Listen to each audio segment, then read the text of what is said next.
Hi students मु बुद्धदेव आपण स्वागत करुच्ची मो चैनल मास लाइफस्टाइल। आज आम देखा अष्टम श्रेणी हॉलिडे होमवर्क बा ग्रीष्मकालीन गृह कार्य। जो ग्रीष्मकालीन गृह कार्य दि जाएगी स्कूल रे तार प्रथमे जो भाषा रही भाषाटी को आलोचना करवा और समस्त प्रश्नर क्वेश्चन गुड़िक आलोचना करवा। तो क्वेश्चन गुड़िक आलोचना करने पूर्व कही रखी जो पाने आम चैनल को नुआ आसी से आम चैनल को सब्सक्राइब कर लाइक कर ता सहित सांग मान सेयार कर सब्सक्राइब कले आसूा नुआ नुआ भिडियो गुड़िकर नोटिफिकेशन पाइज सहित चैनल जॉइन हो चैनल जॉइन हेल्ले क्लास पीडीएफ प्रथम रही कौन ना भाषा रही साहित्य रही साहित्य प्रथम गोटे अनुच्छेद दिखाई प्रश्न गुड़िक दिखाई आम प्रथम अनुच्छेद को पढ़ा। क्षीरोद नीरोद दुई भाई पुष्पांजलि सेमानंकर सान भौणी जन्माष्टमी दिन तार जन्म तेणु प्रतिवर्ष तार जन्मदिन धूमधाम रे पालित हुए। ए वर्ष दुई भाई चिंता कले जन्मदिन रे सान भौणी को कौन उपहार देबे। नीरद कहला मु गोटे जामिति बाक्स उपहार आकार रे देबी जहाँफल से जामितिर कार्यगुड़िक सहजरे सुविधार करिपारिबो। क्षीरोद कहला मु किंतु ताकू दुईटी चारा उपहार आकार रे देवी। किछि दिन पूर्वे पुष्पांजलि निजे लगाई गछटी मरीजिबारु बहुत मन दुख करिथिला तेणु मु ताकू चारा उपहार देई ताकू खुशी करने को चाहूँगी। चारा देले से ताकू बंचाइबाकू चेष्टा करिबो और गछ लगाइले परिवेश सफा और सुंदर रहिबो बोली जानिबो। यह व्यतीत गछर उपकारिता संबंध में से तार सांग मानकू बुझाइबो। एही कथारे नीरद खुशी होई कहिबाकू लागिला अरे वाह यही अभ्यास जारी रहिले आम देश आम परिवेश बहुत बदली जीवो बहुत सुंदर और परिष्कार हो जीवो। एबे आस यही प्रश्न गुड़िकर उत्तर देवा आगु को कहवा और परे लेखिबा। आम प्रथम एक नंबर दिखाई कौन देख एक नंबर करे दिखाई कौन कले आम परिवेश सबुज और सुंदर हेबो। गछ लगाइले परिवेश सबुज और सुंदर हेबो। खरे रही क्षीरोद ता सान भौणी को कौन उपहार देवाकू स्थिर कला। क्षीरोद तार सान भौणी को दुईटी चारा उपहार देवाकू स्थिर कला। गरे रही गपटीर यथार्थ नामटीए दियो। ये गपटीर यथार्थ नाम हूँ कौन ना जन्मदिन रे अमूल्य उपहार। एवं घरे दिखाई आस शब्द गुड़िक भांगी लेखिबा जमती दिखाई मुहरे जपरी पुष्पांजलि इक्वाल टू पुष्प युक्त अंजलि सेहीपरी मुहरे एक नंबर अच्छी कौन ना जन्माष्टमी कौन हम ताले जन्मयुक्त अष्टमी इजुगल टू जन्माष्टमी और जन्मोत्सव दिखाई कौन हम जन्मयुक्त उत्सव इजुगल टू जन्म उत्सव। नेक्स्ट देख आम दुई नंबर दिखाई वृक्षलता आमर बंधु यही धारणा को लेकिन एक चित्र अंकन कर। देख चित्र गुड़िक देदेछि देखिनि वृक्षलता आम बंधु बोली यही चित्र तुम अंकन कर चित्र गुड़िक यही कले तुम वृक्षलता आमर बंधु बोली जापर।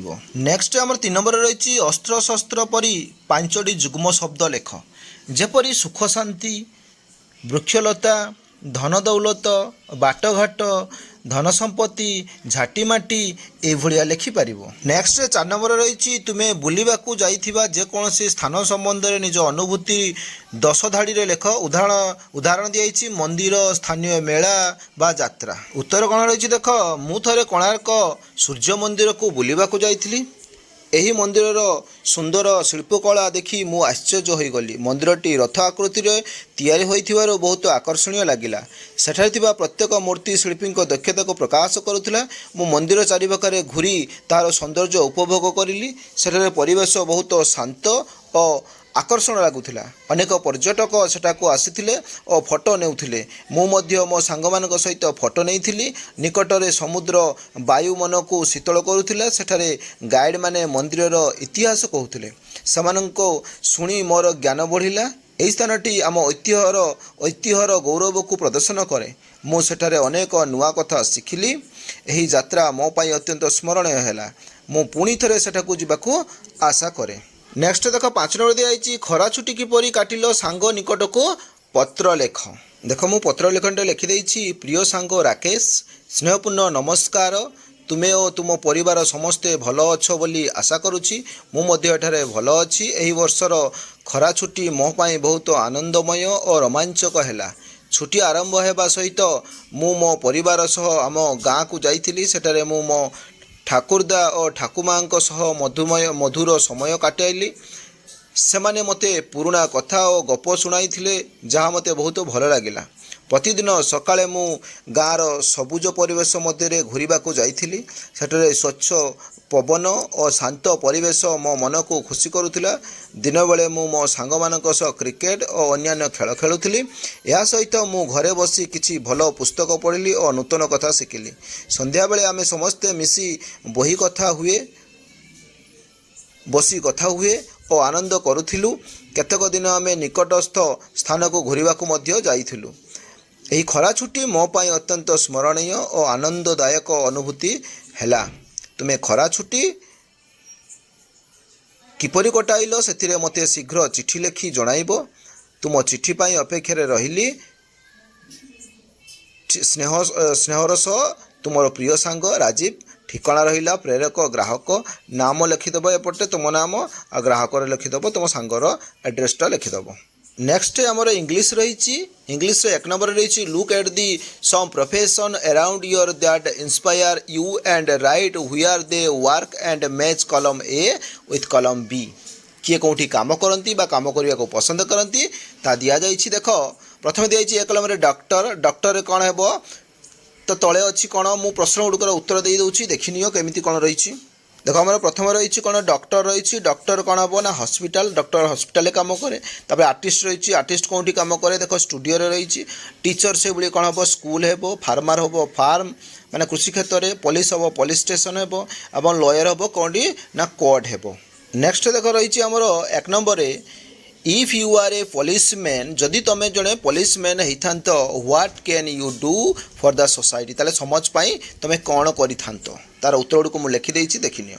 6ଟି ଧାଡ଼ିରେ ଲେଖିଦେଇଛି, ଦେଖିନିଅ। ପ୍ରଥମେ ରହିଛି ଇଫ୍ ଆଇ ୱିଆର୍ ଏ ପୋଲିସମ୍ୟାନ୍, ମୁଁ ଯଦି ଗୋଟେ ପୋଲିସମ୍ୟାନ୍ ହେଇଥାନ୍ତି I would have maintain law, ମୁଁ ମେଣ୍ଟେନ୍ କରିଥାନ୍ତି ଲକୁ ଆଣ୍ଡ ଅର୍ଡ଼ର ଇନ୍ ସୋସାଇଟି, ସୋସାଇଟିକୁ ମଧ୍ୟ ମୁଁ ଅର୍ଡ଼ରରେ ରଖିଥାନ୍ତି। I would protect people from crime and ensure their safety. I would treat everyone equally and follow the rules of honesty. I would help people in emergencies like accident or natural disasters. I would create awareness about traffic rule and safety. I would work sincerely to make society peaceful and secure. Next ରହିଛି ଆମର 2 ନମ୍ବରରେ read any short story and write down the moral of that story. ଗପଟି ରହିଛି ଦ honest ଉଡ଼କଟର। Once upon ଏ time, ଦିନକର ସମୟ, there lived ଏ ପୁର୍ ଉଡ଼କଟର, ଦିନେ ସେଠାରେ ବାସ କରୁଥିଲେ ଗରିବ କାଠୁରିଆ ନିଆର ଏ ଫରେଷ୍ଟ, ଜଙ୍ଗଲ ପାଖରେ। ଏଭ୍ରିଡେ, ପ୍ରତ୍ୟେକ ଦିନ, ହି ୱେଣ୍ଟ ଟୁ ଦ ଫରେଷ୍ଟ, ଜଙ୍ଗଲକୁ ଯାଏ, ଟୁ କଟ୍ ଉଡ୍, କାଠ କାଟେ, ଆଣ୍ଡ ଆର୍ନ ହିଜ୍ ଲିଭିଂ, ଏବଂ ସେ ବଞ୍ଚିବା ପାଇଁ ତା'ର ଇନକମ୍ କରେ। ୱାନ୍ ଡେ, ଦିନେ, while cutting a tree near a river, ଦିନେ ସେ ଜଙ୍ଗଲରେ କାଠ କାଟୁଥିବା ବେଳେ ନଦୀ ପାଖରେ his axe slipped from his hand, ତା ହାତରୁ କ'ଣ ତା କୁରାଢ଼ୀଟି ଖସିଗଲା।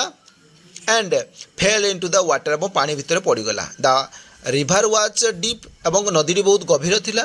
And he did not know, ସେ ଜାଣିନଥିଲା ହାଉ ଟୁ ସୁଇମ୍, ସେ ପହଁରିବା ମଧ୍ୟ ଜାଣିନଥିଲା। He set on the bank, ସେ ନଦୀ ପାଖରେ ବସିଲା। ଆଣ୍ଡ ଷ୍ଟାର୍ଟେଡ୍ କ୍ରାଇଂ, ଏବଂ କାନ୍ଦିବାକୁ ଲାଗିଲା। ସଡେନଲି, ସଙ୍ଗେ ସଙ୍ଗେ, ଏ ଫେରି ଆପିଆର, ଗୋଟିଏ ଦେବଦୂତ ବା ଯାକୁ ପରୀ କୁହାଯାଏ, ପରୀ ଆସିଲା। ଆଣ୍ଡ ଆସ୍କଡ୍ ହିମ୍, ତାକୁ ପଚାରିଲା ହ୍ୱାଇ ହି ୱାଜ୍ ସେଡ୍, ସେ କାହିଁକି ଦୁଃଖିତ ଅଟେ।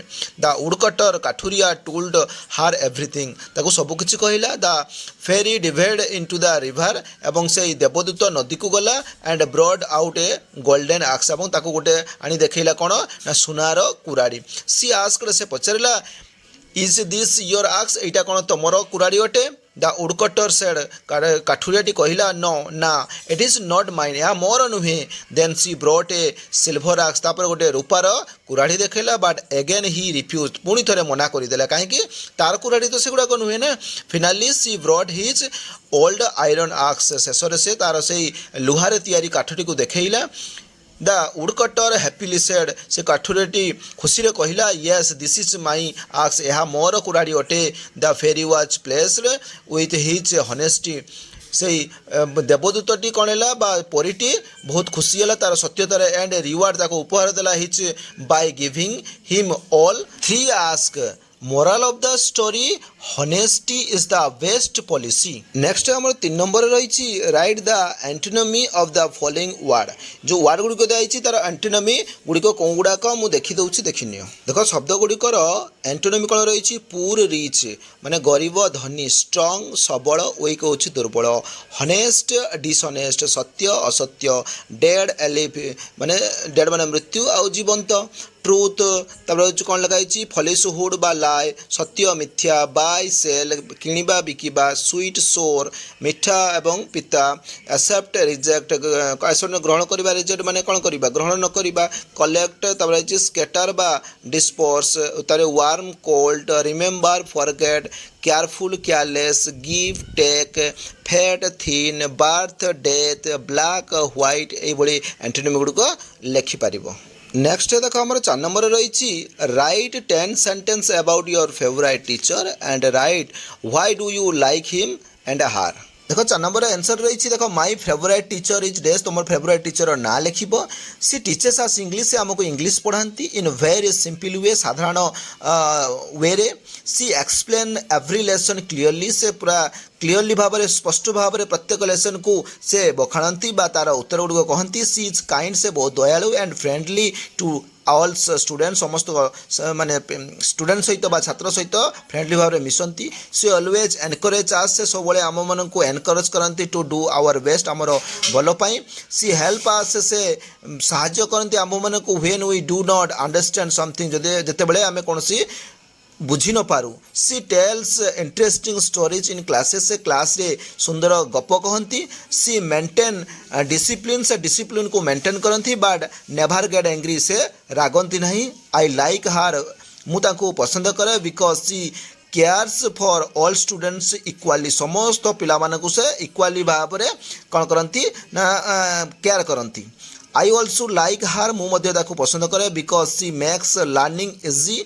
से जो पाठ पढ़ाती इजी भाव में पाठ पढ़ाती एंड एंजॉयबल बहुत आनंद आम उपभोग करूँ नेक्स्ट रही आमर गणित रही गणित रही 1 नंबर 1 ରୁ 50 मध्य समस्त पूर्णवर्ग संख्या गुड़ी को लेख देख 1 ରୁ 50 मध्य जो पूर्णवर्ग संख्या गुड़िक है 1 स्क्वायर मान 1 2 स्क्वायर मान 2 2 4 3 square 3 3 9 4 square 4 4 16 5 square 5 25 6 square 6 36 7 square 7 50 8 square हम नहीं कहीं 8 टांग 64 माने 50 रु अधिका हो जाऊँगी तेणु आमर केते रहा 49 भितर माने 1 4 9 16 25 36 और 49 से गुड़िक हेब नेक्स्ट आम 2 नंबर दिखाई 98 संख्या को यार मौलिक गुणनक प्रकाश कर एवं मौलिक गुणनक गुड़िक घातांक रूपे चिन्हट कर देख 98 आप जब लसाऊ काढ़ा प्रथम 2 पकड़े 2 4 8 9 6 1 आसला 2 9 18 होगा 50 आसीज और 7 पकड़े 7 7 50 ताले मौलिक गुण किए आसो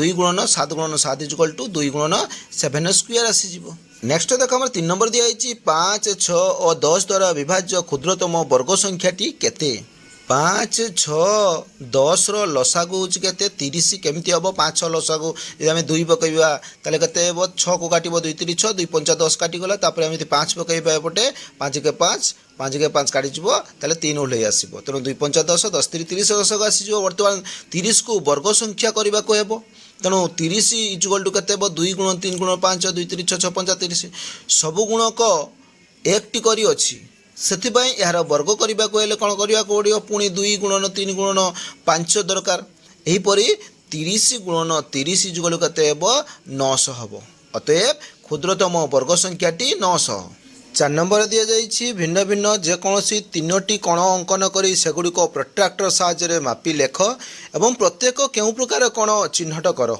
उक्त कणर नाम शीर्ष और बाहुमानकर नामकरण कर देख प्रथम देखिए एबीसी त्रिभुज एक सूक्ष्म कोण त्रिभुज एवं रही कौन ना एबीसी कोण इजुगल 45 डिग्री और तार बाहु रही 2टी एबी गोटे बाहु बीसी गोटे बाहु और शीर्ष बिंदु हूँ बी से भाई पिक्यूआर त्रिभुज हूँ समकोण त्रिभुज और पिक्यूआर इजुगल के ना 90 degree hey Bahu is equal to PQ आ गोटे रही क्यूआर शीर्ष बिंदु रही क्यू और एक्स वाई जेड त्रिभुज हूँ एक स्थूलकोण त्रिभुज और एक्स वाई जेड कलर परिमाण के 120 डिग्री बाहु हूँ 2टी एक्स एक्स वाई गोटे और वाई जेड गोटे और शीर्ष बिंदु हूँ किए ना वाई नेक्स्ट रही 5 नंबर 2टी सूता खंड नहीं अठा साहाय्य एपरी संयोग कर जपरी से सरल रेखार परस्पर को छेद करेंगे छेद है समुदाय कतोटी कण सृष्टि है उत्पन्न कणगुड़िक नामित कर और परिमाण मापी लेख। मुझे करदेची से भाया तुम मैंने सूतार अठा देकिना लगेब। परस्पर देख दुईटी सरलरेखा रबी आउ सी डी परस्पर को अबिंदु छेद कर। तो समुदाय कोण केतोटी आसीबो चारोटी कोण आसीबो गोटे होची ए ओ डी कोण कोण इक्वल टू 90 डिग्री कहीं परस्पर को छेद कले प्रत्येक कोण हेबो 90 डिग्री तेणु बी ओ डी कोण भी 90 डिग्री सी ओ बी कोण 90 डिग्री ए ओ सी कोण मध्य 90 डिग्री ही आसीबो। नेक्स्ट देख 6 नंबर दिखाई निज निज खातार 1 ରୁ 15 जाए संख्या लेखि सेगुड़िकर वर्ग और घनर एक चार्ट प्रस्तुत कर मुझे देखनी। प्रथम आम देख स्क्वायर गुड़िक देखी ना 1 square is 1 2 square is 4 3 square is 9 4 square is 16 5 square is 25 6 square is 36 7 square is 49 8 square is 64 9 square is 81 10 square is 100 तापर हूँ 11 स्क्वायर इज 121 12 स्क्वायर इज 144 तापर 13 square is 169 14 square is 196 15 square is 225। So square Q रे देखा कौन 1 Q is 1 माने 1 को 3 थर गुणिले 1 हम तापर 2 रो क्यू इज माने 2 को 3 थर गुणा 2 दिन 4 4 दिन 8 आसो 3 रो क्यू इज 27 4 रो क्यू इज 64 5 रो क्यू इज 125 6 रो क्यू इज 216 माने 216 7 रो क्यू इज 343 8 रो क्यू इज 512 से भाई 9 रो क्यू इज 729 10 रो क्यू इज 1000 तापर 11 रो क्यू इज 1331 12 रो क्यू इज 1728 13 रो क्यू इज केते 2197 14 रो क्यू इज तापर 2744 15 क्यू इज 3375। नेक्स्ट देख आमर जो सामाजिक विज्ञान रही सामाजिक विज्ञान में 5टी प्रश्न रही से 1 नंबर रही ओडिशा रे उपलब्ध मुख्य प्राकृतिक संपद गुड़िक यथा खनिज संपद वन संपद जल संपद इत्यादि कौन कौन सेमानकर व्यवहार एवं राज्यर उन्नति सेमानकर भूमिका विषय संक्षिप्त लेख। ओडिशा राज्य प्राकृतिक संपद बहुत धनी एठारे मुख्यतः खनिज वन एवं जल संपद देखा मिले। प्रथम देखा खनिज संपद ओडिशा रे लौह धातु कोयला बक्साइड क्रोमाइड मांगानीज प्रचुर मात्रा रे मिले। तार व्यवहार इस्पात और एल्युमिनियम शिल्प रे विद्युत उत्पादन रे कोयला व्यवहार कराए। तार भूमिका कौन रही ना शिल्प उन्नति को वृद्धि करे रोजगार सृष्टि करे राज्यर आर्थिक आय बढ़ाए। खनिज संपद पर वन संपद रही ओडिशा रे बहुल वनांचल अच्छी जो काठ बाउंश औषधि उद्भिद मिले। व्यवहार कौन ना काठ कागज शिल्प औषध तैयारी तार भूमिका कौन रही ना परिवेश सुरक्षा करे जनजाति लोक जीविका दे थाए वन्यजंतु सुरक्षा करे। वन संपद पर जल संपद देखा ओडिशा रे महानदी ब्राह्मणी बैतरणी भली नदी एवं ह्रद अच्छी।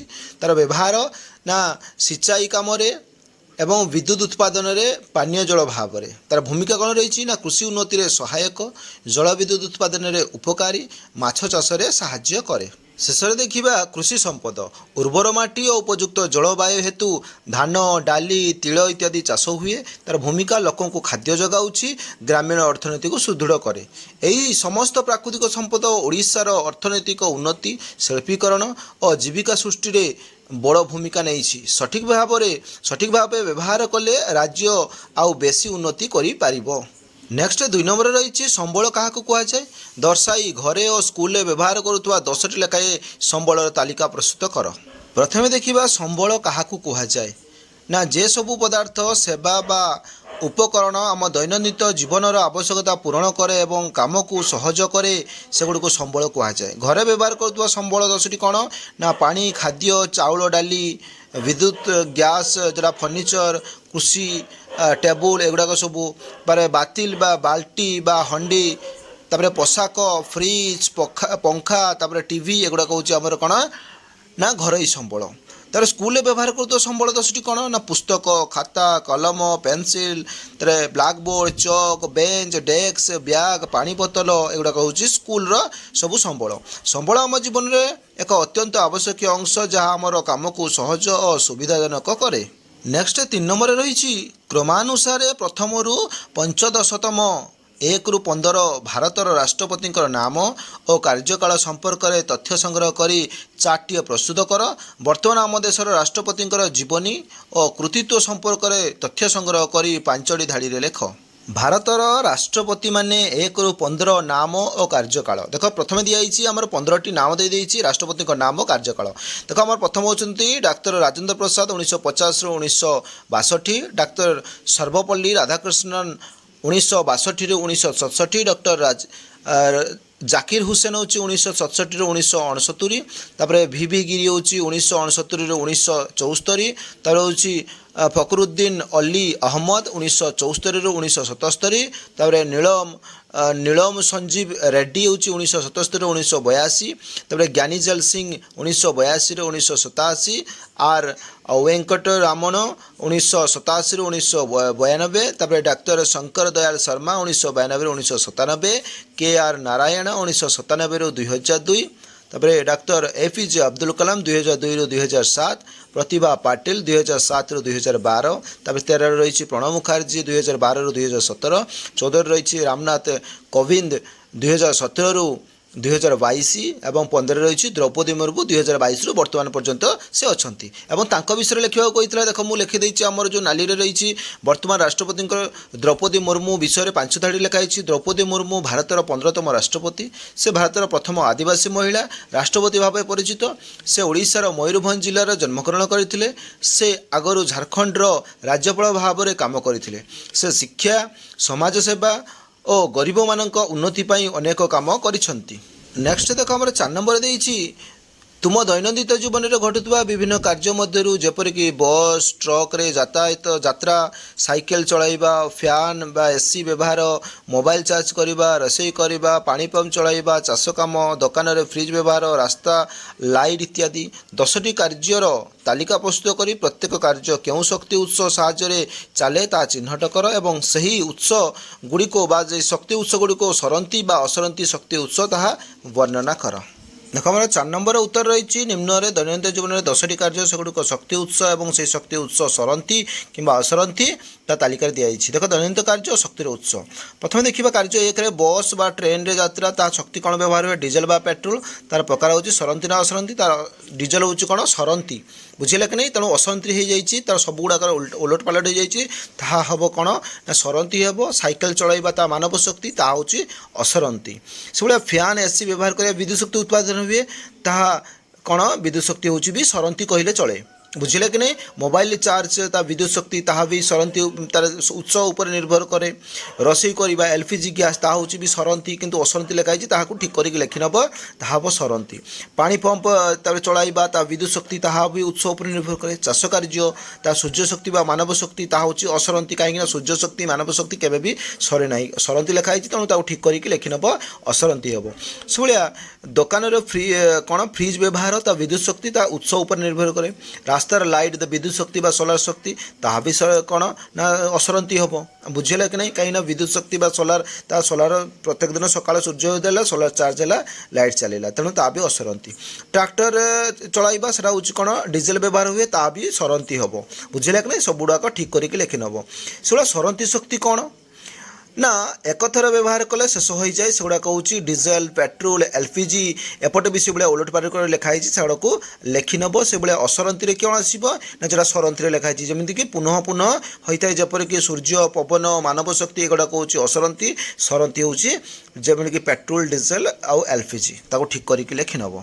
ନେକ୍ସଟ ଦେଖ 5 ରହିଛି ଆମ ଓଡ଼ିଶାରେ ଥିବା ଯେକୌଣସି 5ଟି ଦର୍ଶନୀୟ ସ୍ଥାନ ବିଷୟରେ ଚିତ୍ର ସଂଗ୍ରହ କରି ପ୍ରତ୍ୟେକ ଦର୍ଶନୀୟ ସ୍ଥାନ ବିଷୟରେ 5 ଧାଡ଼ି ଲେଖ।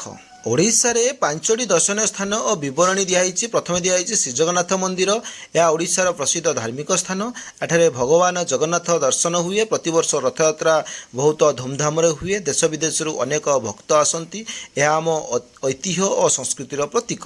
ତାର ଛବି ମଧ୍ୟ ଦେଇଦେଇଛି, ଦେଖିନେବ। ନେକ୍ସଟ ରହିଛି କୋଣାର୍କ ସୂର୍ଯ୍ୟ ମନ୍ଦିର, ଏହା ଏକ ପ୍ରସିଦ୍ଧ ପୁରାତନ ମନ୍ଦିର, ସୂର୍ଯ୍ୟଦେବଙ୍କ ଉପହାର ଭାବରେ ତିଆରି ହୋଇଛି। ମନ୍ଦିରଟି ରଥ ଆକୃତିର ନିର୍ମିତ, ଏହା ୟୁନେସ୍କୋର ବିଶ୍ୱ ଐତିହ୍ୟ ସ୍ଥଳ, ଏହାର ଶିଳ୍ପକଳା ଅତ୍ୟନ୍ତ ସୁନ୍ଦର। ତାପରେ ରହିଛି ଧଉଳି ଶାନ୍ତିସ୍ତୂପ, ଏହା ଭୁବନେଶ୍ୱରର ନିକଟରେ ଅବସ୍ଥିତ। କଳିଙ୍ଗ ଯୁଦ୍ଧ ପରେ ଏଠାରେ ଅଶୋକ ଶାନ୍ତିର ସନ୍ଦେଶ ଦେଇଥିଲେ। ସ୍ତୂପଟି ବହୁତ ସୁନ୍ଦର ଓ ଶାନ୍ତ ପରିବେଶ ରହିଛି, ପର୍ଯ୍ୟଟକମାନେ ଏଠାରେ ଇତିହାସ ଜାଣିପାରନ୍ତି, ଏହା ଶାନ୍ତି ଓ ଅହିଂସାର ପ୍ରତୀକ। ତାପରେ ରହିଛି ଦେଖ ହୀରାକୁଦ ବନ୍ଧ ମହାନଦୀ ଉପରେ ନିର୍ମିତ ଏକ ବଡ଼ ବନ୍ଧ ବନ୍ୟା ନିୟନ୍ତ୍ରଣ ଓ ସିଞ୍ଚାଇ ପାଇଁ ଉପକାରୀ। ଏଠାରେ ଜଳ ବିଦ୍ୟୁତ୍ ଉତ୍ପାଦନ ହୁଏ। ବଡ଼ ଜଳାଶୟ ଦୃଶ୍ୟ ବହୁତ ସୁନ୍ଦର। ଏହା ଏକ ପ୍ରମୁଖ ପର୍ଯ୍ୟଟନ ସ୍ଥାନ। ନେକ୍ସଟ ରହିଛି ଦେଖ ଚିଲିକା ହ୍ରଦ ଏସିଆର ବଡ଼ ଲୁଣି ପାଣି ହ୍ରଦ ପକ୍ଷୀ ଓ ଡଲଫିନ୍ ପାଇଁ ପ୍ରସିଦ୍ଧ। ବୋଟିଂ କରିବାର ଅବସର ମିଳେ। ପ୍ରକୃତି ସୌନ୍ଦର୍ଯ୍ୟ ଅତ୍ୟନ୍ତ ମନୋହର ପର୍ଯ୍ୟଟକଙ୍କୁ ଆକର୍ଷିତ କରେ। ନେକ୍ସଟ ଆମର ରହିଛି ବିଜ୍ଞାନ ରହିଛି। ବିଜ୍ଞାନରେ ଆମର 4ଟି ପ୍ରଶ୍ନ ରହିଛି। 1 ନମ୍ବର ରହିଛି ତୁମ ଗ୍ରାମରେ କେଉଁ ଋତୁରେ କେଉଁ ଶସ୍ୟ ଅମଳ ହୁଏ ତାହାର ଏକ ତାଲିକା ପ୍ରସ୍ତୁତ କର। 1 ନମ୍ବରରେ ରହିଛି ଦେଖ ନିମ୍ନରେ ଆମ ଗ୍ରାମରେ ଭିନ୍ନ ଭିନ୍ନ ଋତୁରେ ଅମଳ ହେଉଥିବା ଶସ୍ୟମାନଙ୍କର ଏକ ସରଳ ତାଲିକା। ଋତୁ ଅନୁସାରେ ଶସ୍ୟ ତାଲିକା ଦିଆଯାଇଛି। ଦେଖ ଖରିଫ ଫସଲ ବା ବର୍ଷା ଋତୁରେ ଯେଟା ହୁଏ କ'ଣ ଶସ୍ୟ ଧାନ ମକା ବାଜରା ଚାଷ ହୁଏ। 2ରେ ରହିଛି କ'ଣ ରବି ବା ଶୀତ ଋତୁରେ କ'ଣ ହୁଏ ନା ଗହମ ଏବଂ ଚିନାବାଦାମ ବା ସୋରିଷ ହୁଏ। ଏବଂ 3ରେ ରହିଛି କ'ଣ ନା ଜାଏଡ଼ ବା ଗ୍ରୀଷ୍ମ ଋତୁରେ କ'ଣ ହୁଏ ତରଭୁଜ କାକୁଡ଼ି ଏବଂ ଶାକସବ୍ଜି ହୁଏ। ଖରିଫ ଫସଲ ବର୍ଷା ଋତୁରେ ଚାଷ କରାଯାଏ। ରବି ଫସଲ ଶୀତ ଋତୁରେ ଚାଷ କରାଯାଏ ଏବଂ ଜାଏଦ ଫସଲ ଗ୍ରୀଷ୍ମ ଋତୁରେ ଚାଷ କରାଯାଏ। ତାପରେ ଦେଖ ଆମର 2 ନମ୍ବର ରହିଛି ଗ୍ରୀଷ୍ମ ଋତୁରେ ହଠାତ୍ ଝଡ଼ ବର୍ଷା ଜୋର ପବନ ଏବଂ କେତେ କୁଆପଥର ପଡ଼ୁଥିବା ପାଣିପାଗକୁ କାଳବୈଶାଖୀ କୁହାଯାଏ। ଦିନ ଅଧିକ ତାପମାତ୍ରା ସହ ଏହାର କ'ଣ ସମ୍ପର୍କ ଅଛି? ତୁମ ସାଙ୍ଗସାଥି ପରିବାର ସହ କଥା ହୋଇ ଏହାର କାରଣ ଜାଣି ନିଜ ଭାଷାରେ ଲେଖ ଏବଂ ଏକ ଚିତ୍ର କିମ୍ବା ଛୋଟ ଗଳ୍ପ ମାଧ୍ୟମରେ ଏହାକୁ ପ୍ରସ୍ତୁତ କର। 2ରେ ଦିଆଯାଇଛି ଦେଖ ଯେ କାଳବୈଶାଖୀ ଓ ତାପମାତ୍ରାର ସମ୍ପର୍କ। ଗ୍ରୀଷ୍ମ ଋତୁରେ ଦିନବେଳେ ସୂର୍ଯ୍ୟର ତାପ ଅଧିକ ହୋଇଥାଏ। ଏହି ତାପରେ ପୃଥିବୀର ପୃଷ୍ଠ ଏବଂ ତା ଉପରର ପବନ ବହୁତ ଗରମ ହୋଇଥାଏ। ଗରମ ପବନ ହାଲୁକା ହୋଇ ଉପରକୁ ଉଠେ ଓ ତା ଜାଗାରେ ଥଣ୍ଡା ପବନ ତଳକୁ ଆସେ। ଏହି ଗରମ ଓ ଥଣ୍ଡା ପବନର ଦ୍ରୁତ ଗତିର ମିଶ୍ରଣକୁ ମେଘ ଗଠନ ହୁଏ ଏବଂ ହଠାତ୍ ଝଡ଼ ବର୍ଷା ଜୋର ପବନ ଓ କୁଆପଥର ପଡ଼େ। ଏହି ପାଣିପାଗକୁ କାଳବୈଶାଖୀ କୁହାଯାଏ। ଅର୍ଥାତ୍ ଅଧିକ ତାପମାତ୍ରା ହିଁ କାଳବୈଶାଖୀ ଘଟିବାର ମୁଖ୍ୟ କାରଣ। ଛୋଟ ଗଳ୍ପ ହଠାତ୍ ଆସିଲା କାଳବୈଶାଖୀ। ଏକ ଗରମ ଦିନରେ ରାମୁ ଓ ତାଙ୍କ ସାଙ୍ଗମାନେ ମାଠରେ ବା ଖେଳ ପଡ଼ିଆରେ ଖେଳୁଥିଲେ। ସୂର୍ଯ୍ୟ ବହୁତ ତେଜ ଥିଲା ଓ ସବୁଠାରୁ ଘାମ ଦେଉଥିଲା ମାନେ କ'ଣ ଝାଳ ବହୁଥିଲା। ହଠାତ୍ ଆକାଶ କଳା ମେଘରେ ଢାଙ୍କିଗଲା ଏବଂ ଜୋର ପବନ ବହିବା ଆରମ୍ଭ ହେଲା ଓ ଗଛଗୁଡ଼ିକ କ'ଣ ହେଲା ନା ଦୋଳି ଯାଉଥିଲା। କିଛି ସମୟ ପରେ ବଜ୍ରପାତ ସହିତ ଭୟଙ୍କର ବର୍ଷା ଆରମ୍ଭ ହେଲା ଏବଂ କୁଆପଥର ମଧ୍ୟ ପଡ଼ିଲା। ସେମାନେ ସବୁ ଦୌଡ଼ି ଘରକୁ ପଳେଇଲେ। ବର୍ଷା ପରେ ପରିବେଶ ଥଣ୍ଡା ହୋଇଗଲା। ରାମୁ ବୁଝିଲା ଏଇଠାକୁ ହିଁ କାଳବୈଶାଖୀ କୁହାଯାଏ। ଚିତ୍ର ଦିଆଯାଇଛି ଦେଖ ଡ୍ରଇଂ ଆଇଡ଼ିଆ ତୁମେ ଏଇଭଳି ଚିତ୍ର ଅଙ୍କନ କରିପାରିବ। ଏକ ପଟେ ତେଜ ସୂର୍ଯ୍ୟ ଓ ଗରମ ପରିବେଶ ଅନ୍ୟପଟେ କଳା ମେଘର ଚିତ୍ର ଦିଆଯାଇଛି ବା ବଜ୍ରପାତ ଜୋର ପବନରେ ଦୋଳୁଥିବା ଗଛ ବର୍ଷା ଓ କୁଆପଥର ପଡ଼ୁଥିବା ଦୃଶ୍ୟ ଏଇଭଳିଆ ଚିତ୍ର ବି ମଧ୍ୟ କରିପାରିବ। ତାପରେ ଦେଖ 3 ନମ୍ବରରେ ଦିଆଯାଇଛି ନଦୀ ଓ ପୋଖରୀ ଜଳ କିପରି ଦୂଷିତ ହୁଏ କେଉଁ ପଦକ୍ଷେପ ଗ୍ରହଣ କଲେ ଆମେ ଏହି ପ୍ରଦୂଷଣ ରୋକିପାରିବା ତାହା ନିଜ ଭାଷାରେ ଲେଖ। ନଦୀ ଓ ପୋଖରୀ ଜଳ କିପରି ଦୂଷିତ ହୁଏ ନା ନଦୀ ଓ ପୋଖରୀ ଜଳ ବିଭିନ୍ନ କାରଣ ଦୂଷିତ ହୁଏ। ଘରୋଇ ମଳମୂତ୍ର ଓ ମଇଳା ପାଣି ସିଧାସଳଖ ଜଳାଶୟକୁ ପକାଇଦେବା। କଳକାରଖାନା ବିଷାକ୍ତ ତ୍ୟାଜ୍ୟ ପଦାର୍ଥ ନଦୀକୁ ଛାଡ଼ିଯିବା। ପ୍ଲାଷ୍ଟିକ୍ସ ପଲିଥିନ୍ ଓ ଆବର୍ଜନା ଫିଙ୍ଗିବା। କୃଷି କାମରେ ବ୍ୟବହୃତ ସାର ଓ କୀଟନାଶକ ବର୍ଷା ପାଣି ସହିତ ନଦୀରେ ପହଞ୍ଚିବା। ଲୋକମାନେ ନଦୀ ବା ପୋଖରୀରେ କପଡ଼ା ଧୋଇବା ଓ ସ୍ନାନ କରିବା। ପ୍ରଦୂଷଣ ରୋକିବା ପାଇଁ ପଦକ୍ଷେପ କ'ଣ ରହିଛି ନା ମଇଳା ପାଣି ଓ ତ୍ୟାଜ୍ୟକୁ ପ୍ରସ୍ତୁତ ଟ୍ରିଟମେଣ୍ଟ କରି ପରେ ଛାଡ଼ିବା। ପ୍ଲାଷ୍ଟିକ୍ସ ଓ ଆବର୍ଜନା ଜଳାଶୟରେ ନ ଫିଙ୍ଗିବା। କଳକାରଖାନା ବର୍ଜ୍ୟ ପଦାର୍ଥ ନିୟନ୍ତ୍ରଣ କରିବା। କୃଷିରେ ରାସାୟନିକ ସାର କମ୍ ବ୍ୟବହାର କରିବା। ଲୋକମାନଙ୍କୁ ସଚେତନ କରିବା ଓ ସଫା ସୁତରା ପାଣି ପାଳନ କରିବା। ନଦୀ ଓ ପୋଖରୀ ପାଖରେ ଗଛ ଲଗାଇବା। ନେକ୍ସଟ ଦେଖ ଆମର 4 ନମ୍ବର ରହିଛି ତୁମ ଜନ୍ମଦିନରେ ରଙ୍ଗ ବେରଙ୍ଗର ବେଲୁନ୍ ନିଜେ ଫୁଙ୍କି ଫୁଲାଇଥିବ କିମ୍ବା ଘରେ ଯେତେବେଳେ ରୁଟି କିମ୍ବା ପୁରୀ ହୁଏ କିପରି ଫୁଲେ ତା ଭିତରେ ପବନ କିଏ ପୁରାଏ। ରୁଟି ମୋଟା ପତଳା ହେବା ସହ ଫୁଲିବାର ସମ୍ପର୍କ କ'ଣ? ଶିକ୍ଷକ ଓ ପରିବାର ଲୋକଙ୍କ ସହ କଥା ହୋଇ ଲେଖ।